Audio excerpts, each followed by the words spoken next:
મેહુલભાઈ નું બહુ મોત. મેહુલભાઈ આયા મારા માટે બહુ ભગવાન સ્વરૂપે આયા, મારી જિંદગી નવી આપી મને. અનિશ કુમાર ચેલાજી ગોડાણીયા, મેહુલભાઈ ના કારણે હું ચાલુ છું અત્યારે.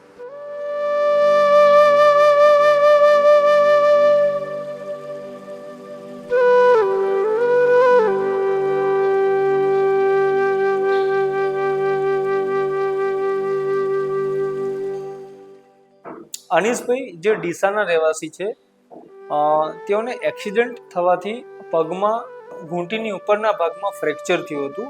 ડીસા આપણે ગાયત્રી મંદિર થી આગળ છે, પુલ નીચે એક્સિડન્ટ થયો હતો. વેગનાર વાળે ટક્કર મારી, હા રસી ચાલુ થઈ ગઈ. પછી 2-3 જગ્યાએ બતાવ્યું, અમદાવાદ ગયો, પાલનપુર ગયો, અને ડીસામાં 3-4 જગ્યાએ બતાવ્યું. સખત એટલે બહુ હેરાન થઈ ગયો સર. હા, પગ કાપવા પર આવી ગયો. જેમનો એક્સિડન્ટ અરાઉન્ડ 2020માં થયો હતો. એક્સિડન્ટના કારણે એમના ઘૂંટીથી ઉપરના હાડકામાં ફ્રેક્ચર થયું હતું.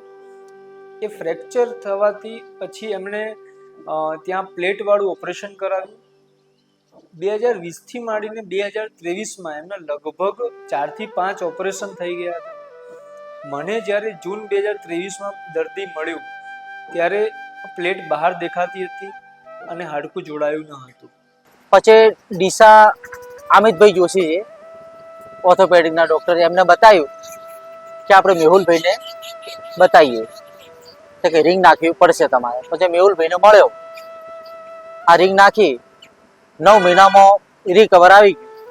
મેહુલભાઈને ગયા પછી તારે બતાવ્યું, પગ બિલકુલ એકદમ પતી ગયો તો પગ સર. હા, મેહુલભાઈ કહેતા હતા કે હાડકું આર્યું સડી ગયું છે, નીકાળવું પડશે, કે ખરાબ થઈ ગયું, પગ નતો વળતો. આવા સંજોગોમાં પ્લેટ કાઢવી અને પગ બચાવવો એ ખૂબ જ ડિફિકલ્ટ વસ્તુ છે.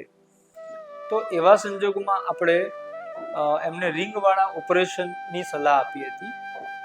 રિંગવાળા ઓપરેશનમાં પ્લેટ કાઢીને જેટલું હાડકું નથી જોડાયું એટલા હાડકાને આપણે કાઢી નાખ્યું હતું. એ લગભગ 8.5 સેન્ટીમીટર આપણે હાડકું કાઢી નાખ્યું હતું.